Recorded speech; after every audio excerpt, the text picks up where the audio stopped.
Hello friends, ओम श्री गणेशाय नमः। आप सभी का हमारे यूट्यूब चैनल पे हार्दिक स्वागत है।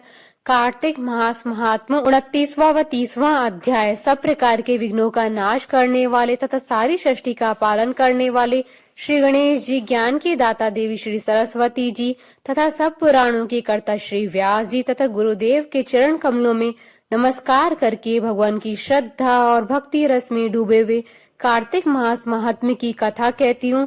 कार्तिक मास महात्म्य 29वां अध्याय प्रारंभ। प्रभु कृपा से लिख रहा सुंदर शब्द सजाए। कार्तिक मास महात्म्य का 29वां अध्याय। राजा पृथु ने कहा, हे मुनि श्रेष्ठ, आपने कलह द्वारा मुक्ति पाए जाने का वृतांत मुझसे कहा, जिसे मैंने ध्यान पूर्वक सुना।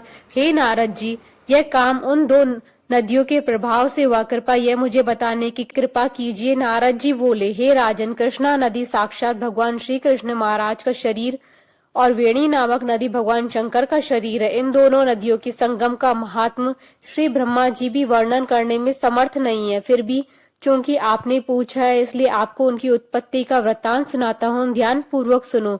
चाक्षसु मनवंतर के आरंभ में ब्रह्मा जी ने सह पर्वत के शिखर पर यज्ञ करने का निश्चय किया। वह भगवान विष्णु, भगवान शंकर तथा समस्त देवताओं सहित यज्ञ की सामग्री लेकर उस पर्वत के शिखर पर गए।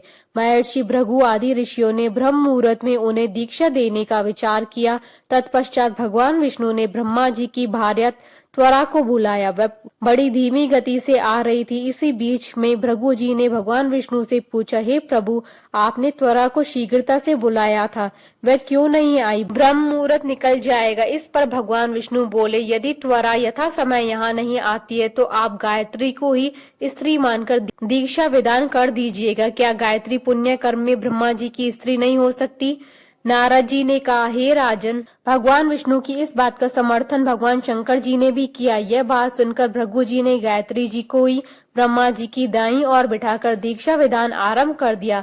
जिस समय ऋषि मंडल गायत्री को दीक्षा देने लगा, उसी समय त्वरा भी यज्ञ मंडल में आ पहुंची। ब्रह्मा जी के दाईं और गायत्री को बैठा देखकर ईर्ष्या से कुपित होकर त्वरा बोली, जहाँ अपूज्यों की पूजा और पूज्यों की अप्रतिष्ठा होती है, वहां पर दुर्भिक्ष, मृत्यु और भय तीनों अवश्य हुआ करते हैं। यह गायत्री ब्रह्मा जी की दाईं और मेरे स्थान पर विराजमान हुई है, इसलिए यह अदृश्य बहने वाली नदी होगी। आप सभी देवताओं ने बिना विचारे इसे मेरे स्थान पर बैठाया, इसलिए आप सभी जड़ रूप नदियां होंगे। नारद जी राजा पृथु से बोले, हे राजन, इस प्रकार त्वरा के शाप को सुनकर गायत्री क्रोध से आग बबूला होकर अपने होठ चबाने लगी। देवताओं के मना करने पर भी उसने उठकर त्वरा को शाप दे दिया। गायत्री बोली, त्वरा, जिस प्रकार ब्रह्मा जी तुम्हारे पति हैं, उसी प्रकार मेरे भी पति हैं। तुमने व्यर्थ ही शाप दिया है, इसलिए तुम भी नदी हो जाओ।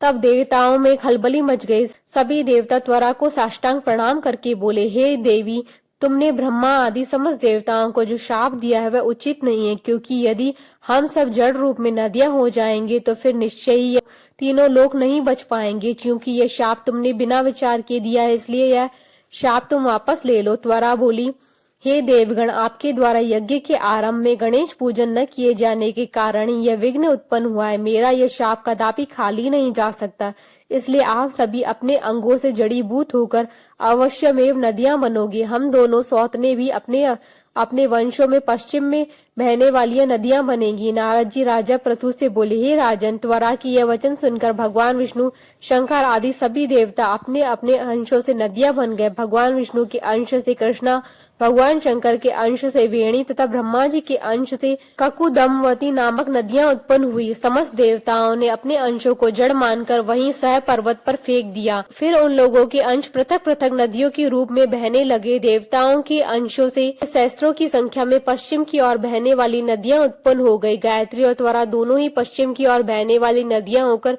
एक साथ बहने लगी। उन दोनों का नाम सावित्री पड़ा। ब्रह्मा जी ने यज्ञ स्थान पर भगवान विष्णु तथा भगवान शंकर की स्थापना की। दोनों देवता महाबल तथा अतिबल के नाम से प्रसिद्ध हुए। हे राजन, कृष्णा और वेणी नदी की उत्पत्ति का यह वर्णन जो भी मनुष्य सुनेगा या सुनाएगा, उसे नदियों के दर्शन और स्नान का फल प्राप्त होगा। इति श्री कार्तिक महात्म्य 29वां अध्याय संपूर्ण। 30वां अध्याय प्रारंभ। कार्तिक मास की कथा करती भव से पार। 30वां अध्याय लिखूं, हुई हरि कृपा अपार। भगवान श्री कृष्ण सत्यभामा से बोले, हे प्रिय। नारद जी के वचन सुनकर महाराज प्रथु बहुत आश्चर्यचकित हुए। अंत में उन्होंने नारद जी का पूजन करके उनको विदा किया। इसलिए माघ, कार्तिक और एकादशी ये 3 व्रत मुझे अत्यधिक प्रिय हैं। वनस्पतियों में तुलसी, महीनों में कार्तिक, तिथियों में एकादशी और क्षेत्रों में प्रयाग मुझे बहुत प्रिय है। जो मनुष्य इंद्रियों पर विजय प्राप्त कर इनका सेवन करता है, वह मुझे यज्ञ करने वाले मनुष्य से भी अधिक प्रिय है। जो मनुष्य विधि पूर्वक इनकी सेवा करते हैं, मेरी कृपा से उन्हें समस्त पापों से छुटकारा मिल जाता है। भगवान श्री कृष्ण के वचन सुनकर सत्यभामा ने कहा, हे प्रभु, आपने बहुत ही अद्भुत बात कही है कि दूसरे के लिए पुण्य के फल से कलह की मुक्ति हो गई। यह प्रभावशाली कार्तिक मास आपको अधिक प्रिय है, जिससे पति ध्रुव का पाप केवल स्नान के पुण्य से ही नष्ट हो गया। दूसरे मनुष्यों द्वारा किया हुआ पुण्य उसके देने से किस प्रकार मिल जाता है, यह आप मुझे बताने की कृपा करें। श्री कृष्ण बोले, प्रिय, जिस कर्म द्वारा बिना दिया हुआ पुण्य और पाप मिलता है, उसे ध्यान पूर्वक सुनो। सतयुग में देश, ग्राम तथा कुलों को दिया पुण्य या पाप मिलता था, किंतु कलयुग में केवल कर्ता को ही पाप तथा पुण्य का फल भोगना पड़ता है। संसर्ग न करने पर भी वह व्यवस्था की गई है, और संसर्ग से पाप व पुण्य दूसरे को मिलते हैं। उनकी व्यवस्था भी सुनो। पढ़ना, यज्ञ करना और एक साथ भोजन करने से पाप पुण्य का आधा फल मिलता है, और एक आसन पर बैठने तथा सवारी पर चढ़ने से, श्वास के आने जाने से पुण्य व पाप का चौथा भाग जीव मात्र को मिलता है। छूने से, भोजन करने से और दूसरों की स्तुति करने से पुण्य और पाप का 6वां भाग मिलता है। दूसरे की निंदा, चुगली और धिक्कार करने से उसका 7वां भाग मिलता है। पुण्य करने वाले मनुष्य की जो कोई सेवा करता है, वह सेवा का भाग लेता है और अपना पुण्य उसे देता है। नौकर और शिष्य के अतिरिक्त जो मनुष्य दूसरे से सेवा करवाकर उसे पैसे नहीं देता, वह सेवक उसके पुण्य का भागी होता है। जो व्यक्ति पंक्ति में बैठे हुए भोजन करने वालों की पत्तल लांघता है, वह उसे जिसकी पत्तल उसने लांघी है अपने पुण्य का 6वां भाग देता है। स्नान तथा ध्यान आदि करते हुए मनुष्य से जो व्यक्ति बातचीत करता है या उसे छूता है, वह अपने पुण्य का 6वां भाग दे डालता है। जो मनुष्य धर्म के कार्य के लिए दूसरों से धन मांगता है, वह पुण्य का भागी होता है। ठीक उसी प्रकार जिस प्रकार की दान करने वाला पुण्य का भागी होता है, जो मनुष्य धर्म का उपदेश करता है और उसके बाद सुनने वाले से याचना करता है कि वह अपने पुण्य का 6वां भाग उसे दे देता है। जो मनुष्य दूसरों का धन चुराकर अपने उससे धर्म करता है, वह चोरी का फल भोगता है और शीघ्र ही निर्धन हो जाता है। और जिसका धन चुराता है, वह पुण्य का भागी होता है। बिना ऋण उतारे जो मनुष्य मृत्यु को प्राप्त होता है, उसे ऋण देने वाले सज्जन पुरुष पुण्य के भागी होते हैं। शिक्षा देने वाला, सलाह देने वाला, सामग्री को जुटाने वाला तथा प्रेरणा देने वाला, यह पाप और पुण्य के 6ठे भाग को प्राप्त करते हैं। राजा प्रजा के पाप पुण्य के षष्ठांश का भोगी होता है। गुरु शिष्यों का, पति पत्नी का, पिता पुत्र का, स्त्री पति के लिए पुण्य का 6ठा भाग पाती है। पति को प्रसन्न करने वाली आज्ञाकारी स्त्री पति के पुण्य का आधा भाग लेती है। जो पुण्य आत्मा पराये लोगों को दान करते हैं, वह उसके पुण्य का 6ठा भाग प्राप्त करते हैं। जीविका देने वाला मनुष्य जीविका ग्रहण करने वाले मनुष्य के पुण्य के 6ठे भाग को प्राप्त करता है। इस प्रकार दूसरों के लिए पुण्य अथवा पाप बिना दिए भी दूसरे को मिल सकते हैं, किंतु यह नियम जो कि मैंने बतलाए हैं, ये कलयुग में लागू नहीं होते। कलयुग में तो एकमात्र कर्ता को ही अपने पाप और पुण्य को भोगने पड़ते हैं।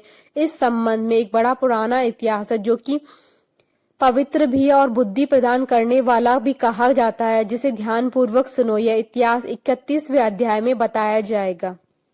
इति श्री कार्तिक महात्म 30वां अध्याय संपूर्ण। बोलिए भगवान विष्णु की जय, सनातन धर्म की जय।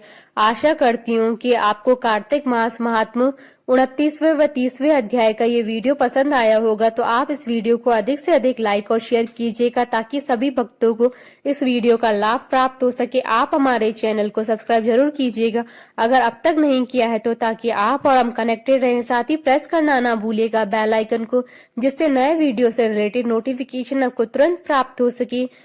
ओम श्री गणेशाय नमः।